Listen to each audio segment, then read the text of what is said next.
Ir de bicicleta ao trabalho, ao parque, dar uma voltinha só para curtir mesmo, fazer um exercício. Mas a prática tem um preço alto. Nunca esteve tão perigoso andar sobre duas rodas nas ruas do país. 3 brasileiros morrem por dia em cima de uma bicicleta. Os hospitais recebem 11 mil internações de quem se acidentou. E o Sistema Único de Saúde tem um custo de mais de 13 milhões de reais só com essas vítimas. Esse problema tem ou não solução? Neste acidente, a motorista do carro prata dormiu ao volante depois de passar a noite em uma festa. Invadiu a ciclofaixa, atropelou e matou um homem de 61 anos. Aqui, um ônibus está estacionado na faixa destinada às bicicletas. O ciclista sai para a esquerda e se espreme entre o ônibus e uma carreta.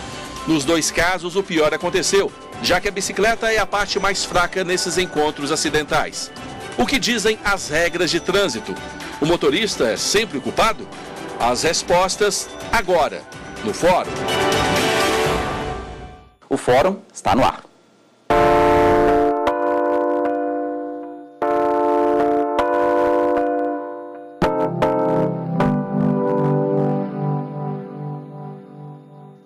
O Fórum convidou e tem o prazer de receber aqui no estúdio o conselheiro da organização não governamental Rodas da Paz, Rafael Barros, e o advogado especialista em legislação de trânsito, Felipe Garbulha. Bom, obrigado pela presença, obrigado por virem ao programa e eu começo com uma pergunta mais específica.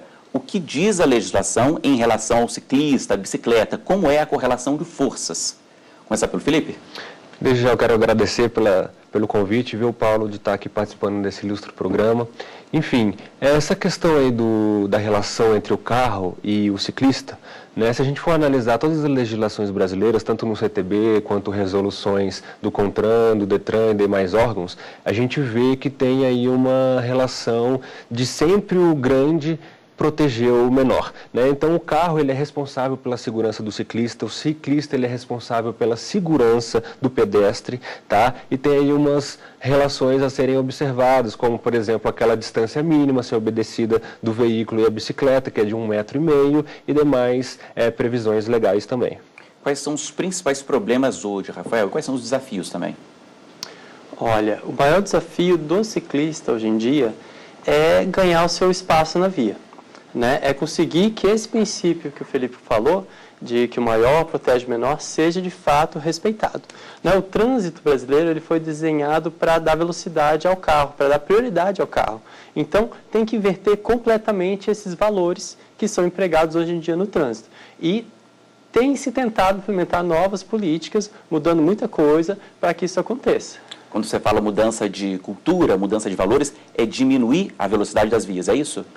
Também diminuir a velocidade das vias, né? Permitir educar, né, o motorista a perceber o ciclista no trânsito e entender ele como uma entidade que faz parte do trânsito, né? Permitir que a bicicleta tenha o espaço dela, respeitar o 1,5 m na ultrapassagem. Tudo isso vai ajudar a diminuir a questão dos acidentes de trânsito. Que é um pouquinho sobre direitos e deveres, né? Sim, de forma geral. Felipe, quais são eles? O que o ciclista deve fazer? O que ele tem direito? O motorista de ônibus, de carro, como é que deve funcionar isso? Certo. Em primeiro lugar, é importante frisar aqui a questão dos equipamentos de segurança, né? Então, o ciclista ele tem que estar portando, né, aquelas faixas reflexivas, tanto na parte da frente quanto na parte de trás, na lateral, nos pedais da bicicleta, né? O Código de Trânsito Brasileiro também prevê a obrigação de usar a buzina e um retrovisor do lado esquerdo, né? O capacete, por incrível que pareça, não tem essa previsão legal, mas é aconselhável justamente para preservar a própria vida do ciclista. É mesmo? O né? capacete não está escrito? Capacete não tem previsão no CTB, infelizmente. Né? Mas a gente aconselha todo mundo a usar para justamente preservar esse bem tão importante que é a própria vida.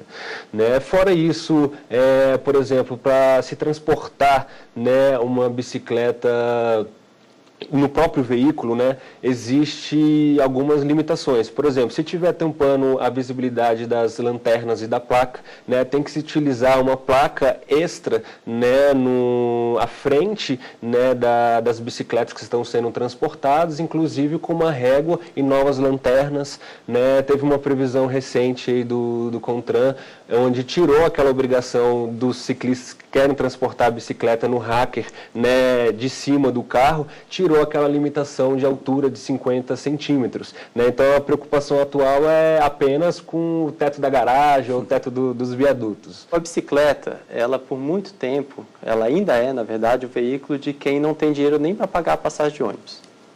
Então a pessoa não tem dinheiro para pagar, não tinha, né, para pagar R$2,50, agora 5. Aqui em Brasília. Aqui em Brasília. Mas, então ela não vai ter dinheiro para comprar o capacete.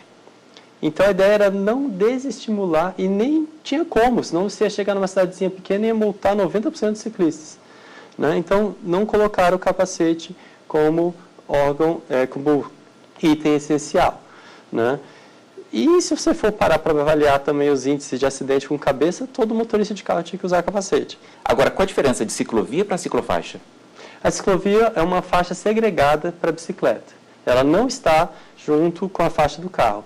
A ciclofaixa, ela pode ser levemente segregada, mas ela faz parte do asfalto, faz parte da via. Né? Ela pode ser segregada por tachões ou por algum tipo de obstáculo físico, né, maior. Então, assim, por acaso um caminhão desgovernado, se ele perder o controle, ele pode acabar acertando uma ciclofaixa. Né?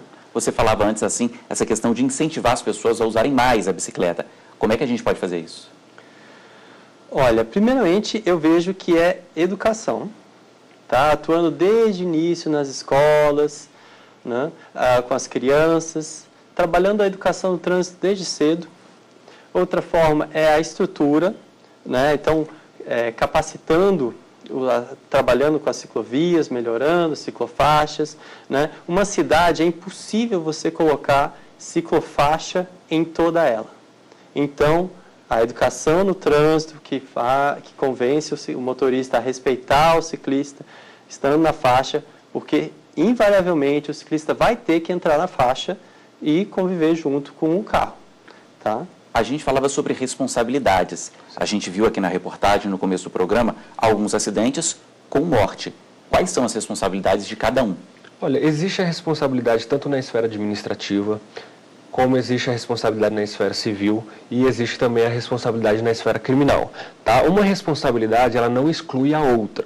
Então, a mesma pessoa ela pode responder nas 3 esferas de forma concomitante. Então, vamos supor um acidente onde houve um dano ao patrimônio do ciclista, né? A bicicleta dele ficou toda danificada e aí o motorista vai ter que indenizar, né, o próprio ciclista, porque essas bicicletas geralmente custam bastante dinheiro, né? E fora isso, ele vai responder de forma administrativa junto ao órgão competente, né? No caso o Detran aqui em Brasília e nos respectivos órgãos dos demais estados, e também pode responder um processo criminal a depender do fato concreto. Falando sobre bebida e direção, certo. Isso é completamente proibido. Certo. No caso das bicicletas também? Também existe essa proibição, tá? A bicicleta ela é considerada um meio de locomoção, tá? É considerado um meio de transporte, portanto, e dirigir alcoolizado também existe essa proibição. Lógico que não tem como aplicar um ponto na carteira, porque o ciclista não tem nem a obrigação de portar ou de deter uma CNH, mas existe sim uma aplicação de multa administrativa caso ele seja pego em flagrante. Isso é comum, Rafael? Ou há campanhas para evitar isso? A parte da campanha para conscientizar o ciclista a não dirigir bêbado faz parte da campanha, né, para convencer o motorista a não dirigir bêbado. Né? Esse caso, assim, uma verba específica nesse sentido seria um desperdício, porque esses acidentes relacionados a isso são pouquíssimos, se não chegam a 0. Né? Então, acho que tem que abordar, sim, essa questão é uma questão importante, mas dentro de uma campanha mais geral, de todo e qualquer condutor no trânsito não deve beber. Né? Então, é uma campanha que trabalha junto com os motoristas de carro. A gente dava aqui um número no começo da reportagem, no começo do programa, né, na reportagem. Segundo o Ministério da Saúde, 3 brasileiros morrem por dia em cima de uma bicicleta. É um número alto, baixo? O que vocês consideram? Comparado com os números totais do Brasil, é um número baixo. O número total do Brasil são 50 mil pessoas morrendo por ano, né? Então, gerando um custo de 40 bilhões de reais, né? Então, assim, o número isolado do ciclista pode assustar, mas ele é um número pequeno, né? Ele tem que ser combatido, claro, tem que ser a zero esse número, essa é a meta, mas, infelizmente, na década agora de redução de acidentes, o Brasil só aumentou o número de mortes, né? Recentemente, talvez tenha tido uma queda, mas nos últimos 10 anos só teve aumento. Então, tem que trabalhar muito intensamente para conseguir reverter esse quadro. E a ideia na década era diminuir pela metade. E a gente não conseguiu. A gente aumentou. Aumentamos. Uma morte é sempre terrível. Sim. A gente falava sobre isso. Agora, quando acontece uma morte de ciclista, Felipe, um motorista de carro, por exemplo, que atropela um ciclista, ele responde a algum agravante nesse caso ou não?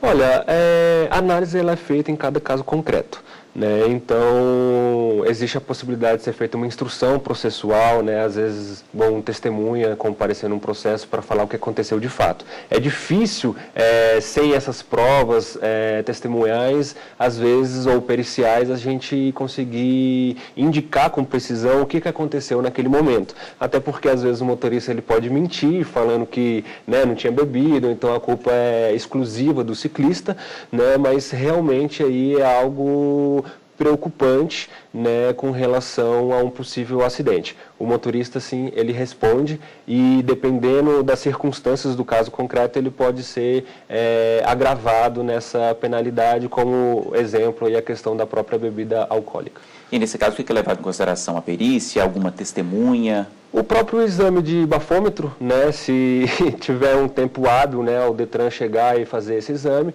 Fora isso, pode ser feito também um exame de sangue, que aí consegue comprovar o índice, né, a quantidade de álcool na corrente sanguínea. Mas mesmo que o motorista não esteja bêbado, alcoolizado, ali o que vale é o quê? É o fato, alguma testemunha, imagens de câmera? Como é que se prova? Se ele fugir, por exemplo? Isso, imagem de câmera, testemunha, tá? Vai ver quem que estava ali com a razão, né? Porque o ciclista também ele tem que obedecer algumas regras, como, por exemplo, em caso de uma faixa de rolamento, se não existir uma ciclofaixa, né, que seria uma faixa exclusiva para ciclista na mesma faixa de rolamento, o ciclista ele pode andar na faixa da direita, como ele pode andar no acostamento. Tá? Se não existir uma faixa da direita, no caso de um sentido único com uma única faixa, né, o ciclista ele pode inclusive andar na borda, né, no bordo ali da faixa. E aí isso tudo será levado em consideração. A questão da distância de 1,5 metro entre o veículo e o carro, se o ciclista estava transitando no mesmo sentido do fluxo, e a questão da própria bebida alcoólica. E nesse caso, o que é levado em consideração? A perícia, alguma testemunha? O próprio exame de bafômetro, né, se tiver um tempo hábil, né, o Detran chegar e fazer esse exame. Fora isso, pode ser feito também um exame de sangue, que aí consegue comprovar o índice, né, a quantidade de álcool na corrente sanguínea. Mas mesmo que o motorista não esteja bêbado, alcoolizado, ali o que vale é o quê? É o fato, alguma testemunha, imagens de câmera? Como é que se prova? Se ele fugir, por exemplo? Isso, imagem de câmera, testemunha, tá? Vai ver quem que estava ali com a razão, né? Porque o ciclista também ele tem que obedecer algumas regras, como, por exemplo, em caso de uma faixa de rolamento, se não existir uma ciclofaixa, né, que seria uma faixa exclusiva para ciclista na mesma faixa de rolamento, o ciclista ele pode andar na faixa da direita, como ele pode andar no acostamento. Tá? Se não existir uma faixa da direita, no caso de um sentido único com uma única faixa, né, o ciclista ele pode inclusive andar na borda, né, no bordo ali da faixa. E aí isso tudo será levado em consideração. A questão da distância de 1,5 metro entre o veículo e o carro, se o ciclista estava transitando no mesmo sentido do fluxo, isso é importante. Tá? E se ele estava observando também essas regras para ele se locomover. Se estava andando no bordô, se estava andando no acostamento, ou se estava andando na faixa da direita. Ok, bom, a gente faz uma pausa no fórum e volta daqui a pouco. Aguarde aí.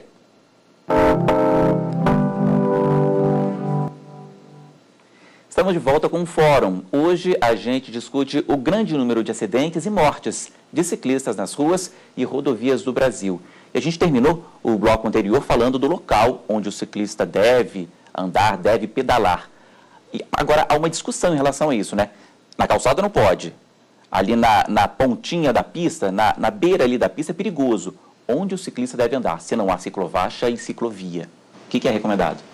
Aí seria uma questão aí de falta estrutural da própria entidade federativa, né? Porque realmente a lei ela prevê o uso da ciclofaixa quando existe, né? Se não o uso do acostamento, o uso do bordô ou pode inclusive transitar na faixa da direita, né? A faixa da direita é uma faixa onde não precisa se observar uma velocidade mínima. Tá? Então o ciclista ele pode andar de forma tranquila nessa faixa da direita que carro nenhum pode ficar atrás dele buzinando. Agora, como é que é no dia a dia? Rafael, como é que isso acontece? Então, no dia a dia o que acontece? Uma coisa importante de se pontuar é o seguinte, a ciclovia ela é uma via de transporte, então ela não é uma via de corrida. Né? A bicicleta não dispara na ciclovia. Né? Então, muitas vezes os carros reclamam assim, buzina, você tá na via, por que você vai para a ciclovia? Né? Porque na via você já tem uma liberdade de velocidade. Então, por exemplo, às vezes tem atletas treinando e os caras pedalam a 40 km por hora. Eles não vão pedalar na ciclovia. Né? Então, eles vão para a pista. Então, tem a questão... Que também é o lugar deles. Exatamente, exatamente. Esse é o meu ponto. Então, às vezes tem uma ciclovia do lado, mas ainda assim a gente entende que a bicicleta tem direito a andar na via e, como eu já coloquei aqui, no meio da faixa, né, para estimular o carro a ultrapassá-lo, mudando de faixa e passando. Você lembrava aqui daquele espaço, né, de 1,5 m entre o ciclista e o carro. Exatamente. Então, se o ciclista está na faixa da direita, no meio da faixa da direita, o ideal é que o carro dê seta e ultrapasse pela esquerda na outra faixa. Exatamente. É isso? Esse é o entendimento das ONGs, né, e das pessoas que trabalham com segurança no trânsito. Também é o que está na lei, Felipe? Sim, essa observação dessa distância mínima, ela tem que ser observada em qualquer instância, digamos assim. Né? Então, se a bicicleta está na faixa da direita, o carro, ao momento da ultrapassagem, ele tem que observar essa distância, sob pena, inclusive, de ser responsabilizado perante o CTB. Agora, isso é perigoso, né? Mesmo tendo direito, o ciclista podendo estar lá, a gente vê acidentes com e sem morte. O que é recomendável? Aí, Rafael, como ter um trânsito tranquilo, usando os seus direitos, mas também se precavendo? O que é possível ser feito?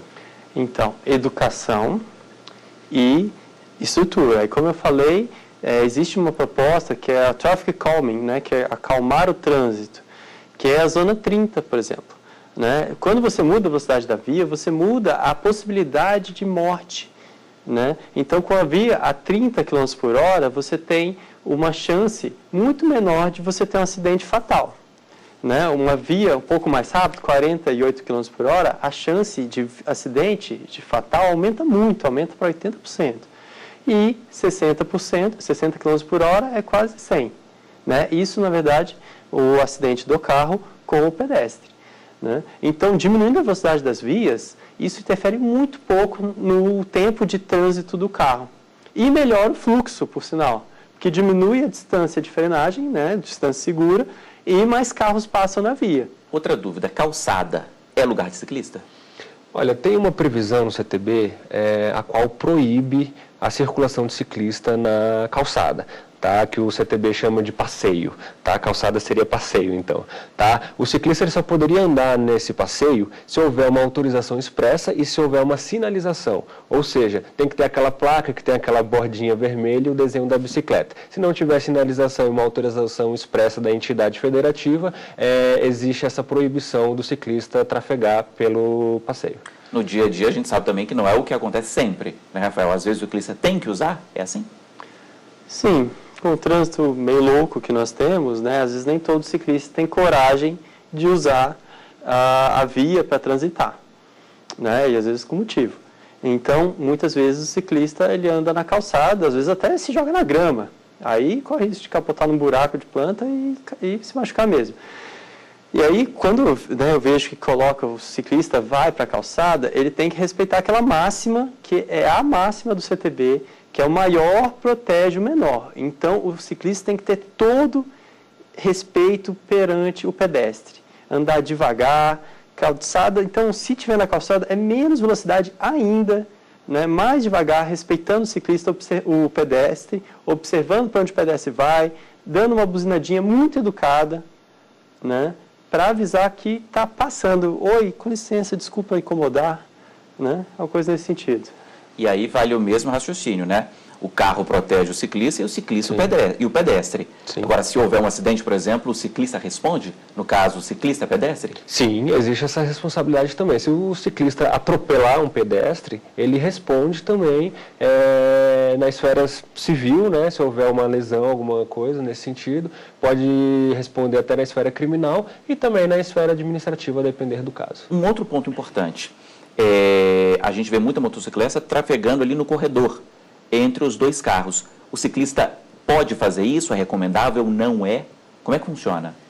Então, o ciclista, a meu entender, né, segundo a lei de trânsito, pode.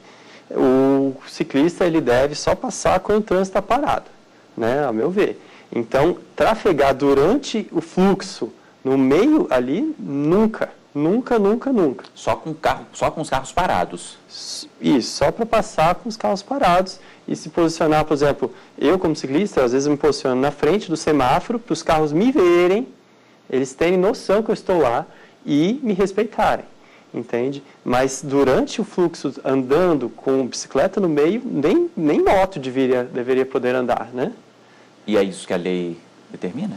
Existe essa possibilidade do ciclista usar o coloquialmente chamado de corredor, né, para fazer essa ultrapassagem. Mas realmente essa ultrapassagem só seria permitida quando os carros estiverem parados, em fila. Aí existe essa previsão de ultrapassagem pelo corredor do ciclista. O motorista não pode andar falando ao celular, não pode andar com fone de ouvido, o ciclista também? Então, tem uma previsão que fala que o ciclista ele tem que andar com as duas mãos no guidão, né? Ele não poderia andar com uma mão apenas, salvo nos momentos os quais ele tem que fazer a sinalização, né? Ele vai virar para a direita, ele pode tirar o braço, fazer a sinalização, para a esquerda da mesma forma, mas salvo o contrário, com as duas mãos no guidão. E, portanto, não poderia andar falando no celular e demais coisas. Tem alguma cidade, Rafael, que seja modelo aqui no Brasil, que respeite o ciclista, que haja um trânsito mais respeitoso? Existem pequenas cidades como Cáceres que grande parte da população anda de bicicleta. São as cidades pequenas, com pouco trânsito, né? Aí, sim, acho que são cidades que podem ser consideradas modelos, sim. Né? Grandes cidades, não. Né? A meu ver, não. Né? Algumas cidades têm políticas muito boas, muito interessantes, mas, em geral, assim, nenhuma chega a ser uma Copenhagen da vida. Né? Uma coisa interessante agora que o Felipe colocou é da questão de dar o sinal, né, com as mãos e retirar uma mão. Nem todo ciclista tem a coordenação motora de tirar a mão, ainda mais durante o trânsito. Sei lá, está lá 30 km por hora, tem um carro atrás de você. Você está tenso. Então nem sempre você tem a capacidade de tirar e dar uma seta. Né? Aí a gente se vira, dá ponto com o cotovelo, né? Pé, mas assim, acho que tem que repensar esse formato aí, porque não necessariamente o ciclista tem a condição, né, psicológica para retirar a mão do guidão, né? Dependendo ainda mais da via. Se a via estiver num estado não estiver ideal, é aí que não segue mesmo. É o que a gente falava, né? Geralmente o ciclista está ali na margem da via, onde tem boca de lobo, o asfalto não é tão bom, ele tem que se concentrar ali no percurso dele e dar o sinal. Às vezes ele não consegue fazer isso. É isso? É o que eu acho, exatamente. Você dava exemplos ali, falava de Cáceres, falava de Copenhagen também. Fora do país, onde há exemplos que a gente possa seguir e que exemplos são esses? O que acontece em outros países?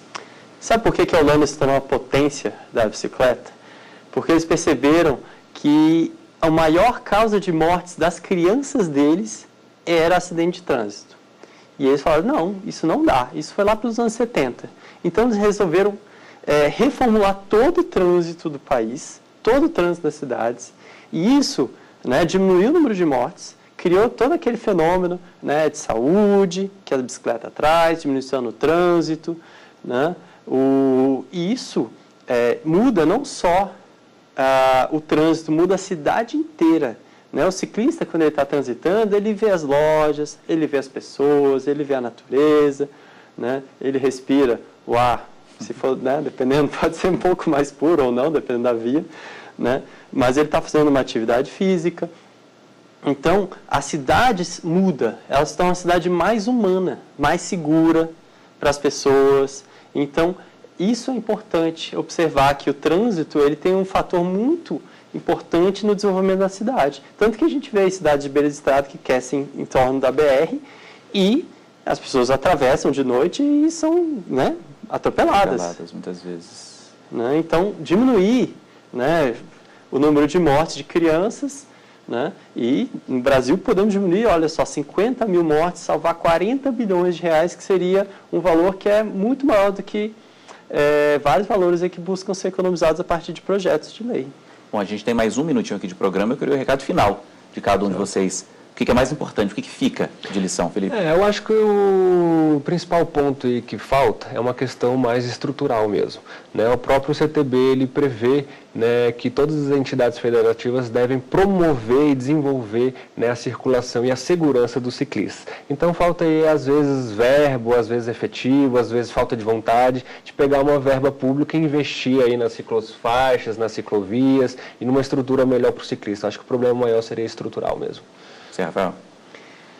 Além da estrutura, né, eu ressalto aqui de novo o princípio máximo do CTB, que é o maior protege o menor. Então, educação desde cedo, desde criança, até na formação dos condutores, maior parcela, né, de conteúdo nesse sentido, educando, né, para a segurança dos ciclistas, dos pedestres, e fiscalização. Com fiscalização, estrutura e educação, a política pública dá certo. E aí sim, vamos ter uma mudança substancial no país e no trânsito do país. Vai mudar o país inteiro, vai mudar tudo, toda a cidade. Sim.